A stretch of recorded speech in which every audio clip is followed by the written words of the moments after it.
সত্যের জয় ও অভিজ্ঞান দত্তের পতন। আদালতের প্রতিটি কোণ তখন নিস্তব্ধ।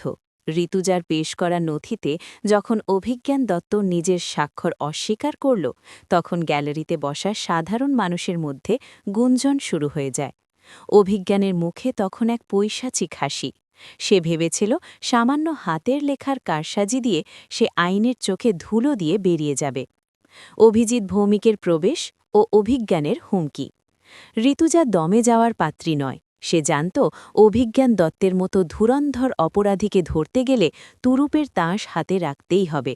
বিচারকের অনুমতি নিয়ে যখন অভিজিৎ ভৌমিককে কাঠগড়ায় ডাকা হয়, তখন অভিজ্ঞানের কপালে প্রথমবার ঘামের বিন্দু দেখা দেয়। অভিজিৎবাবু যখন ধীর পায়ে কাঠগড়ার দিকে এগিয়ে যাচ্ছিলেন, অভিজ্ঞান তার পাশ দিয়ে যাওয়ার সময় নিচু স্বরে ফিসফিস করে বলে ওঠে, ভেবে নিও আজ তোমার শেষ দিন কিনা, মুখ খুললেই তোমার স্ত্রী আর ছোট মেয়েটার লাশ পড়বে। অভিজিৎবাবু এক মুহূর্তের জন্য থমকে দাঁড়ান।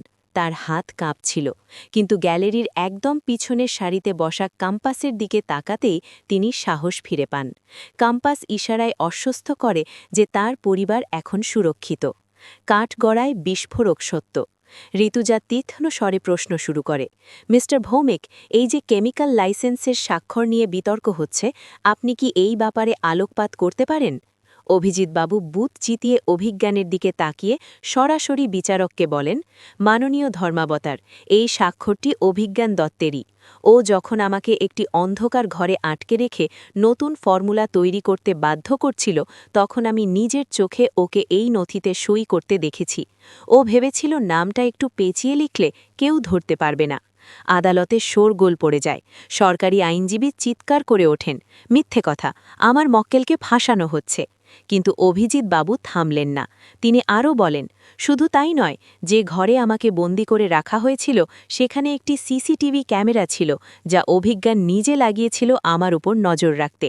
কিন্তু ও জানত না ওই ক্যামেরার ব্যাকআপ ফাইলগুলো আমি ক্লাউড স্টোরেজে সেভ করার ব্যবস্থা করেছিলাম আমার ল্যাপটপ থেকে।